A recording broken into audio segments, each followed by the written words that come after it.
Hi guys, it's Rich from Backup here again. Just want to use this next piece of time to talk about pushing one-handed and why that's important to know about all the different ways that we can achieve this as a wheelchair user. Usually when I'm doing one of the wheelchair skills sessions in the spinal unit or hospital or on a course out in the community, that kind of thing, I ask individuals if they've got any thoughts about how they would carry an object and push their wheelchair, manipulate their wheelchair at the same time. And what you hear a lot is people suggesting kind of putting things between their legs as a solution, putting things down between their feet maybe even, and also putting stuff down in this little gap down here at the back of your push rest, at the back of your backrest there. Now these, although they seem quite functional, are not really great ideas, given that if this is hot liquid here, or even cold liquid, you know, filled right up to the brim. If you have a glass here, for example, and you're kind of pushing along and hit any kind of uneven terrain and it sloshes all over everywhere, that can be quite dangerous, and at all times safety is paramount. We all know how important looking after our skin is, so we want to minimize that risk. The same for putting things down the back here. Could forget about it, come back hours later and you've got a lovely pink mark on your hip there. So we want to avoid that. So we can do that by using one of the 5 or so methods that we've got to push one-handed. The first one is swapping hands. So for this method, you want to have the object in one hand. So in this example, I'm just using a cone, but this could be anything. This could be a mug of tea. This could be a plate of dinner.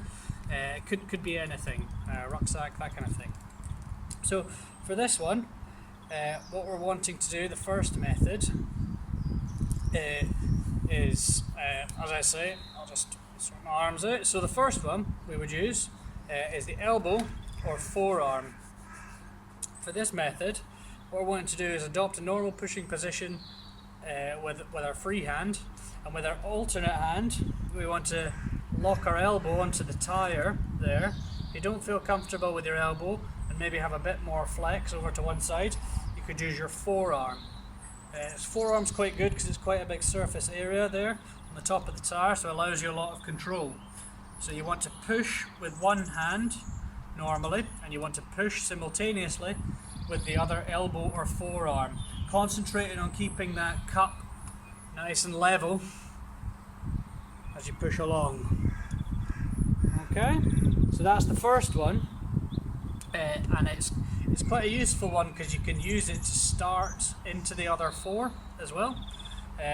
So the second skill is swapping the hands, so keeping the object either out in front of you or off to the side.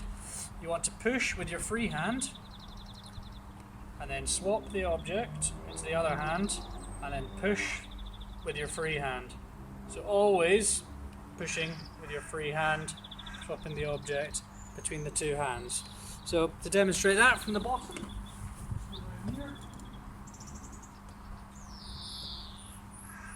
so as I've said, off to one side, starting with a forearm or elbow,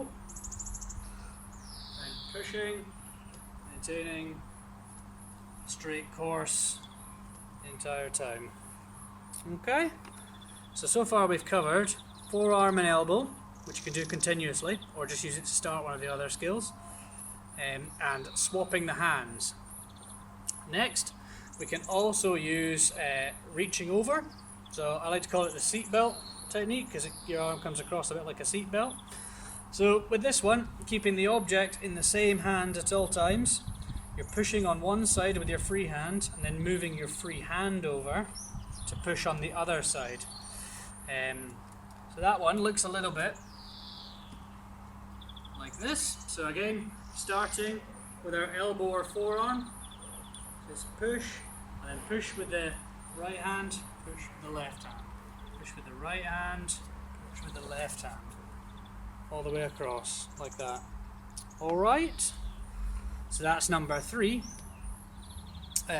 Number 4 is called the banana.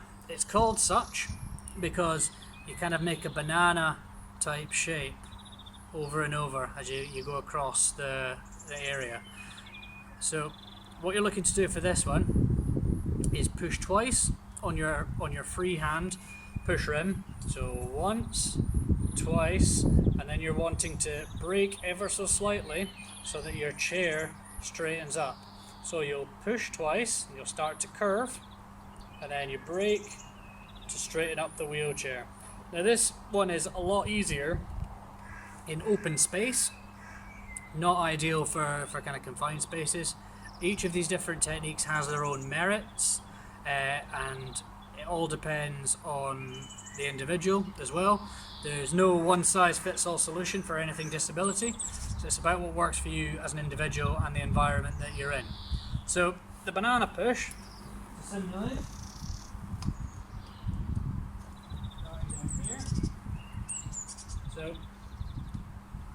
forearm or elbow push to start, and then it's push once, push twice. As you can see, I'm curving and straightening up. Push once, push twice, then curving and straightening up. Again, so push once, push twice, straighten up, push once, push twice, straighten up. Push once, push twice, straighten up, push once, push twice, straighten up. Okay, so finally, the fifth and final one we have is using objects that you have around you. So kind of using your free hand to just manipulate your wheelchair and change direction as you go along next to the objects.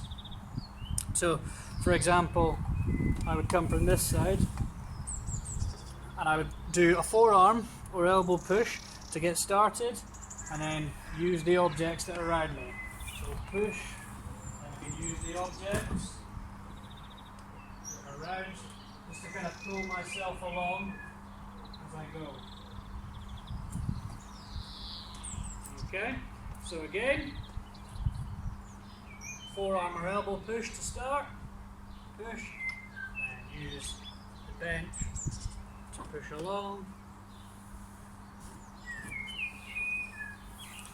all the way like that. Okay, so to recap, those methods are, so first off we talked about the swapping hands method. We also talked about the elbow and forearm method. We talked about reaching over the seatbelt, if you like. We talked about the banana style pushing, and we talked about using objects or the environment. Those are the 5 different ways that we can push one-handed. Yeah, I think that just about covers it. As I say, different pushing methods suit different individuals depending on how much kind of core turning ability you've got and what kind of environment you're in. Say for example, it's a pint of beer and you're in a busy pub, you might favour using kind of the environmental objects method to get along a big long kind of bar, or you might favour swapping the objects so you've got a lot of control over the wheelchair. So yeah, it's up to you guys as individuals, but you can practice this with empty mugs, empty glasses, that kind of thing. Plastic glasses might be okay. So yeah, just have a little crack with that, and yeah, I'll see you next time for more wheelchair skills. Thanks guys.